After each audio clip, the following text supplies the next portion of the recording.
The city of Chicago buzzed with its usual morning chaos, cars honking and people rushing past the sidewalks, unaware that a life-changing moment was about to unfold at the corner of Madison Avenue.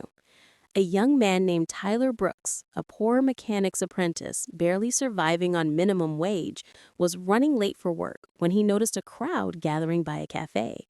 The air smelled of roasted coffee and tension. In the middle of the commotion stood a woman in a white designer suit, clutching her throat as she gasped for air. She was choking. Tyler didn't think twice.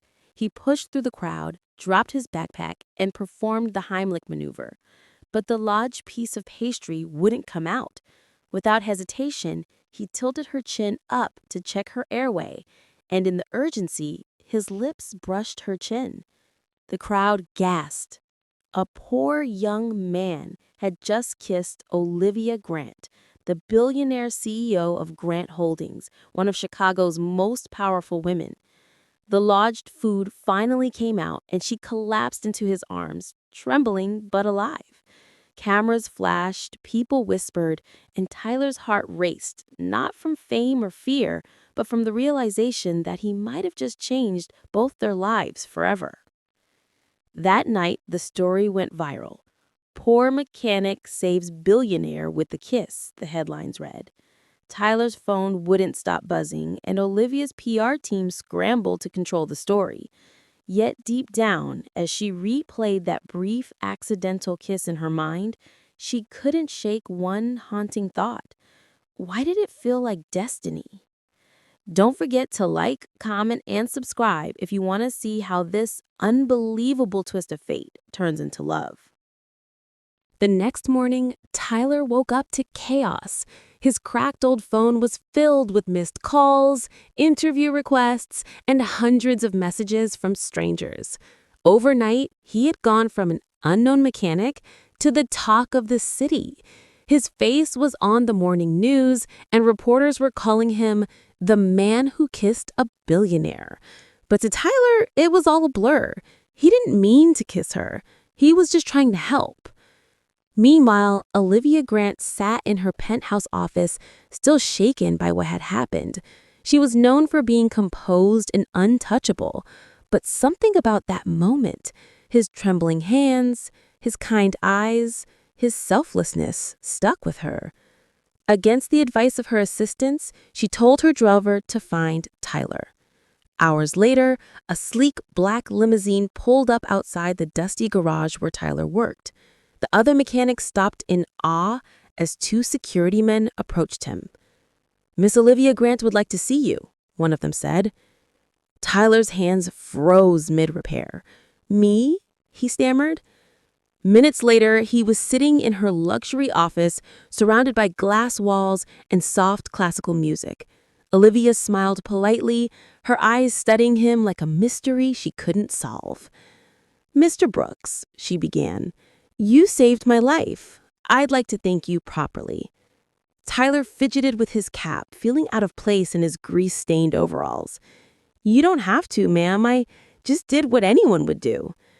Her smile softened. Not everyone would risk embarrassment to help a stranger, especially me.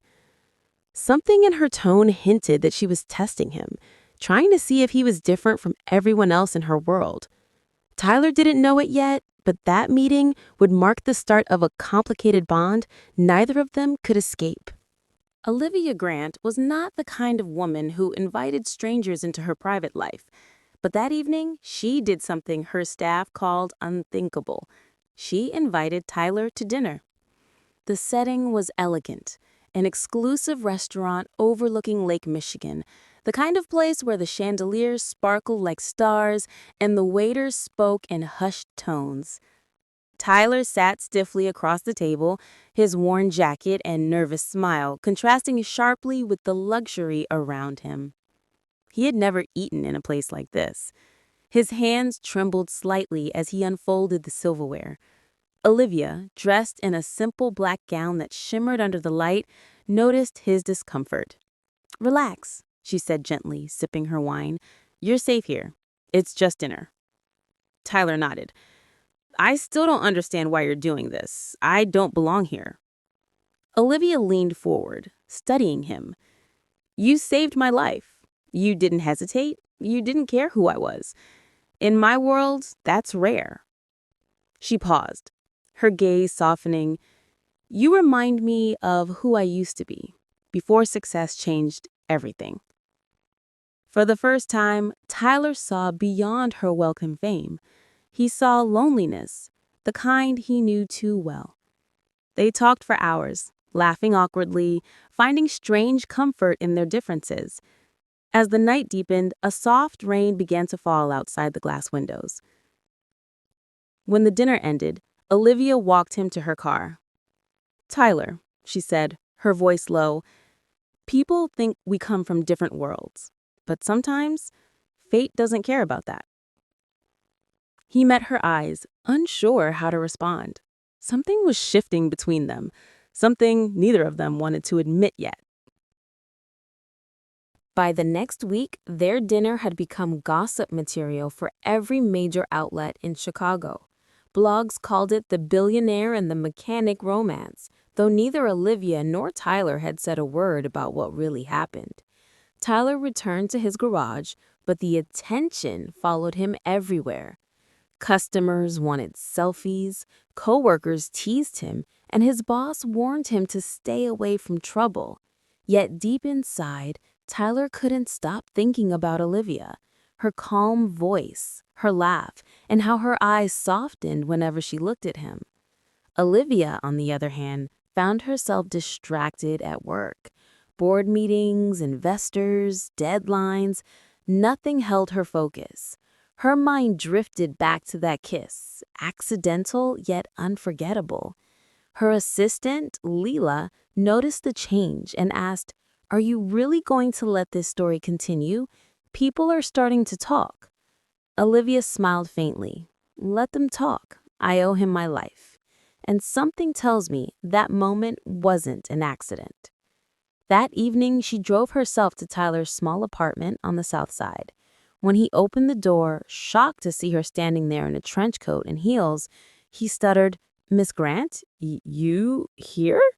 She laughed softly. "Call me Olivia." They spent the evening on his small balcony, talking about life, dreams, and how unfair the world could be. Tyler told her about his late father, who used to fix cars and teach him honesty over money. Olivia spoke about her lonely rise to the top and how she lost herself along the way. When she stood to leave, the city lights painted her face in gold. She hesitated, then said, "You make me feel human again, Tyler." He watched her go, heart pounding, realizing he wasn't just saving her life anymore. He was becoming part of it. The next morning, the headlines exploded. Billionaire Olivia Grant spotted at mechanic's apartment. Paparazzi camped outside Tyler's building, and gossip shows dissected every word she had said in public. Tyler's neighbors stared, whispering whenever he passed.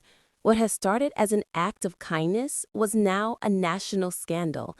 At Grant Holdings, the board was furious. Investors threatened to pull out, claiming Olivia's reputation was at risk. Her assistant Leela tried to reason with her. "You're risking everything for a man who can't give you anything back," she warned. Olivia stood by her window, staring down at the flashing cameras below. "He gave me something no one else ever could," she said quietly. "He made me feel alive again." Meanwhile, Tyler's life was falling apart. He lost his job because his boss claimed the attention was bad for business. His mother called, crying, asking if the rumors were true. That night, as rain poured down, Tyler sat on his couch in darkness, feeling the weight of the world crash down on him. Then came a knock. He opened the door to find Olivia standing there, drenched from the rain but still graceful.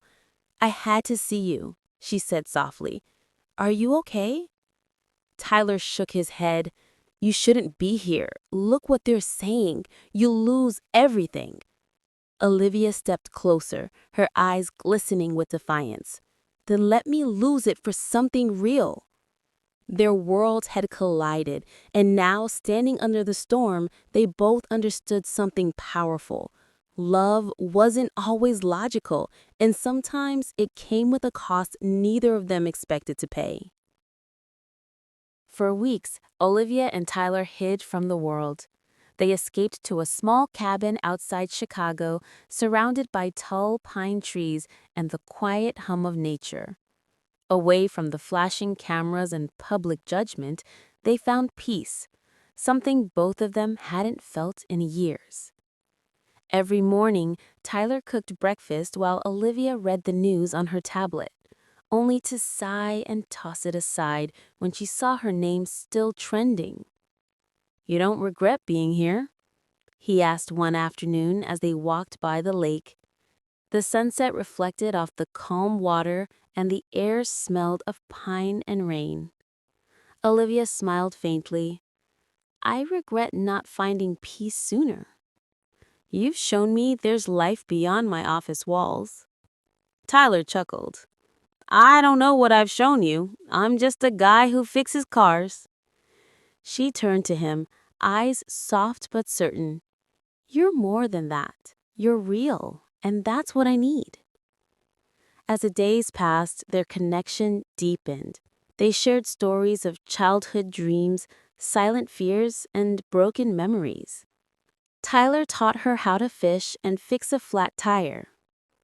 Tyler taught him how to believe in himself. For a while, it felt like nothing could touch them. But love couldn't hide forever. One morning, a news helicopter flew above the cabin, and soon after, reporters found their location. Within hours, Olivia's company's stocks dropped, and Tyler's face was back on every channel. The fairy tale was collapsing. Olivia turned to Tyler, pain in her voice. "They'll force me to choose my company or you." He took her hand gently. "Then don't choose yet. Let's just live today." They stood in silence as the world closed in again, both knowing their time in hiding was running out. The following week, Chicago was on fire with gossip. Olivia Grant's company faced a massive shareholder revolt. She was summoned to an emergency board meeting where the men in suits, mostly older, powerful figures, waited like wolves. Her lawyer whispered, "They'll remove you as CEO if you don't end this relationship publicly." Olivia sat at the head of the table, her face calm, but her heart breaking. She listened as they accused her of emotional recklessness and damaging the company's brand. When they demanded a public statement denouncing Tyler, she simply said no. The room went silent. "You can't control who I care about," she added firmly. "I built this company from nothing, and I won't trade my happiness for your approval." Meanwhile, Tyler watched the news from his small apartment. He hadn't seen Olivia in days. He wanted to call, to tell her it wasn't worth losing everything for him, but something told him she was already fighting battles he couldn't imagine. That night, he went to the Grant Holdings building and waited in the rain until she came out. When she finally appeared, exhausted but graceful, he ran up to her. "You shouldn't have come," she said softly. "I had to. I can't let you lose everything because of me." Olivia looked at him, her eyes filled with tears. "You saved my life once, Tyler. You don't have to save my career too." He cupped her face gently. "It's not your career I'm worried about. It's your heart." For a moment, the noise of the city faded. They stood under the rain, two souls from different worlds, bound by something neither fame nor money could destroy. But deep down, both knew their story wasn't over yet. The real test of love was still coming. Weeks passed, and Olivia's company moved on without her. She resigned gracefully, refusing to let greed or public opinion define her worth. News anchors called it the biggest scandal of the year. But for the first time in her life, Olivia felt free. She bought a small workshop in the suburbs and turned it into a foundation to train underprivileged youth in business and mechanics, a project inspired by Tyler. Tyler, now working with her, had built his own reputation as a man of integrity. The media eventually grew tired of the story and the world moved on, but their love remained. Every morning they arrived at the workshop together. She in a simple shirt and jeans, he with grease-stained hands and a proud smile. They had traded wealth for peace, fame for love, and scandal for purpose. One afternoon, as they stood watching a group of young trainees fix an old car, Olivia turned to Tyler. "You know," she said softly, "that kiss, the one everyone talked about, it wasn't an accident, was it?" Tyler smiled, brushing a strand of hair from her face. "Maybe fate just needed an excuse to bring us together." They laughed quietly, the wind carrying their laughter into the open sky. Their love had survived what many couldn't: class, judgment, loss, and it was stronger than ever. As the sun dipped below the horizon, Tyler pulled her close and whispered, "You once said I saved your life, but truth is, you saved mine too." And just like that, two worlds that were never meant to meet had found a home in each other. Moral lesson: true love isn't about wealth, class, or status. It's about seeing someone's heart when the world only sees their worth. Sometimes the smallest act of kindness can lead to a lifetime of love. Don't forget to like, comment, and subscribe if you believe love can bridge any gap between two souls.